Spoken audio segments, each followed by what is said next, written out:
Здравствуйте, уважаемые зрители. Шум, парковка и костер. За что накажут дачников и садоводов? Дачники и садоводы привыкли, что на собственном загородном участке можно делать все, что хочется. Но в реальности совсем не так. Участок принадлежит его владельцу, но закон на его территории не отменяется. Здесь тоже есть четкие правила, за нарушение которых можно получить серьезный штраф или даже понести уголовную ответственность. Ну, начнем. Скважина и парковка. На даче, как и в городе, тоже можно неправильно припарковаться. Правила дорожного движения для всех одинаковы. Например, если собственник участка припарковал свой автомобиль так, что затруднил движение всем остальным, ему грозит штраф на сумму до 2000 рублей. Часть 4 статьи 12.19 Кодекса об административных правонарушениях Российской Федерации. Еще одно серьезное нарушение – слишком глубокая скважина или колодец, которыми собственники активно пользуются. Дачникам и садоводам, как физическим лицам, разрешено использовать простые водозаборные сооружения на своем участке. Это как раз колодцы и скважины малого диаметра. Лицензия для этого не выдается.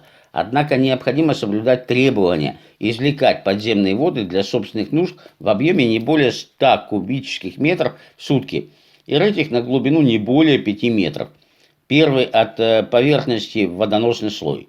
Последние требования иногда можно приступать, однако в любом случае нельзя рыть до глубины расположения источника централизованного водоснабжения в данной местности.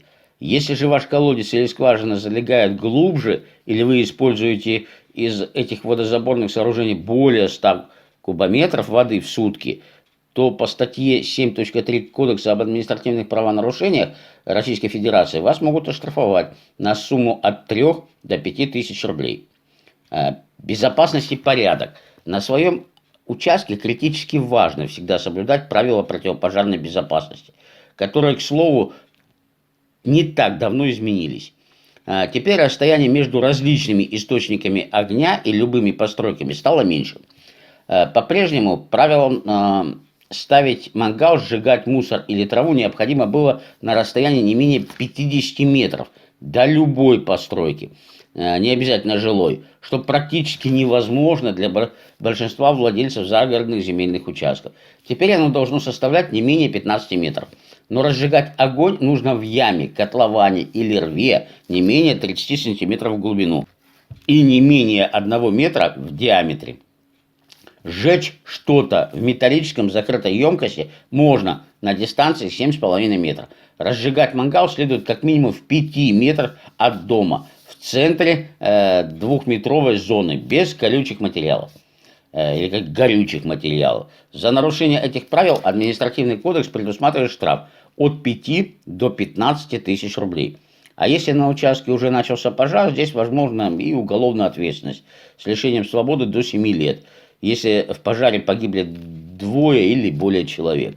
Кроме того, практически важно не допускать беспорядка на участке. Хранить мусор на своей дачной территории запрещено законом. Его необходимо правильно утилизировать, а не закапывать землю или разбрасывать по двору. За сорняками также необходимо присматривать. За допущение первого и второго нарушений вас могут оштрафовать на сумму от 20 до 50 тысяч рублей. За произрастание на участке борщевика также предусмотрено административное наказание, однако уже в региональном законодательстве. А вот с растениями, содержащими наркотические средства или психотропные вещества, все еще серьезнее. В список таких растений входят, например, голубой лотос, мак снотворный, ипомея трехцветная. Всего за один экземпляр любого из перечисленных растений вам грозит штраф в размере от 3 до 5 тысяч рублей или арест на срок до 15 суток. Статья 10.5.1 Кодекса об административных правонарушениях Российской Федерации. Если они растут на участке в крупном или особо крупном размере, речь уже может идти об уголовной ответственности. Это статья 231 Уголовного кодекса Российской Федерации. Предполагается максимальное наказание в виде лишения свободы на срок до 2 лет. В первом случае и на срок до 8 лет во втором. Еще одно такое неочевидное нарушение, за которое дачники и садоводы могут получить штраф. Мытье автомобиля около водоема. Часть 15 статьи 65 Водного кодекса Российской Федерации прямо запрещает это. Речь идет о водоохранной зоне. За такую мойку придется отдать 3,5-4,5 тысячи рублей. Следующий пункт – тишина и закон. Штраф можно получить и за нецелевое использование земли. Например, под этим можно понимать ведение бизнеса на участке, который разрешается использовать лишь для огородничества или садоводства. Если кадастровая стоимость участка определена, его владельца оштрафуют на 0,5 или 1% от нее, но не менее 10 тысяч рублей. А если не определена, штраф составит 10-30 тысяч рублей. Также стоит помнить, что действующий классификатор видов разрешенного использования земельных участков не предполагает строительство жилого дома на участке для ведения огородничества. На нем можно строить лишь хозяйственные постройки, не являющиеся объектом недвижимости, предназначенные для хранения инвентаря или урожая, сельскохозяйственных культур.